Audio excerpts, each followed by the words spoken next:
салғанмын ғой таңертеңгісіне, дала кәдімгі салқын қонып қалдым. Мен әлі жүрмін ұйықтамай. Жалхан молодец. Негізінде маған көп хейттер кетіп жатыр екен бүгінгі эфирге бола. Мен басында айтқанмын, Жаңылхан ешқандай да өзген жоқ, сол баяғы Жаңылхан. Сіздердің хейттеріңізді үйреніп та қалдым. Қалай бар, солай қабылдарсыздар. Егер де қиын болса, менің дайректіме жаман сөз жазбай қоюыңызды сұраймын. Мен оны маған әсер етпейді. Ал Ералыға келетін болсақ, Ералыға айтамын, өз бақытын тапсын, бақытты болсын, сыйлаймын. Әлі күнге дейін сыйлаймын. Қандай да мен туралы қандай да пікірде болса да, мен оны сыйлаймын. Тек бір сұранарым, бір болайық туралы және де мен туралы жаман сөздер айтпаса екен деймін. Себебі мені жақсы танитын Ералы, менің арамтаза екенін білетін Ералы. Сол себепті осылай деп айтқым келеді. Енді қазір тамақ ішіп соңында Жанқұлбым, Жаңылханнан кешірім сұрайын деп едім.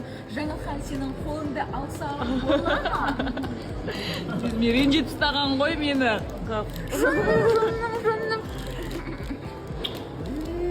Елімізге сауық берсін. Қазақ елімізге, мұсылман еліне, қазақ қырғызға коронавирус жылы 15 той болсын. Илләһи әумин. Бүгінгі қасиетті ұстаған оразаларымыз, ниеттеріміз қабыл болсын. Қасиетті бүгін қадір түнде барша тілеген дұғаларымыз періштенің құлағына салсын. Әумин. Маған доставка келді. Мына ішінде не бар деп ойлайсыңдар. Помните, мен сіздерде бір айттым ғой, Айдана туралы курс оқып жатырмын деген сияқты заказ беру деген. Вот бірінші беріп көрген болатынбыз. Қазір ішінде не бар екенін қараймыз бірге. Маған қызық болып тұр. Қыздар, міне берген заттарым барлығы осы. Негізі помните, мен Айданадан обучение оқып жүрдім ғой. Сіздер де оқысаңыздар болады. Негізі Айдана қандай сайттардан заказ беруге болады, қай жерде сапалы киімдер доставкасын білесіңдер, даже доставкасы 7 күннің ішінде келген болатын. Егер қызық болса, мына жерге Айдананың аккаунтын қалдырамын, кіріп сұрасаңыздар болады. Барлығын өте түсіндіреді. Мына киімдердің барлығы примерно 5 мың шықты. Ал доставкасымен 4 мыңге, сонда 9 мың қалдым. Бірнеше киімді мен почти 9 мың қалдым. Естілсе арзан бағасында.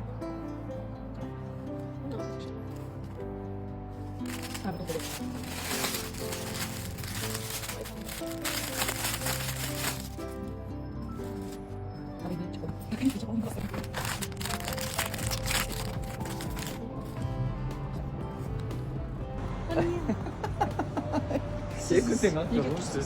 Суши бермесең де күйеуіңді өлтірем. Онан кеп чоп. Жаңа базан айтып кетсең.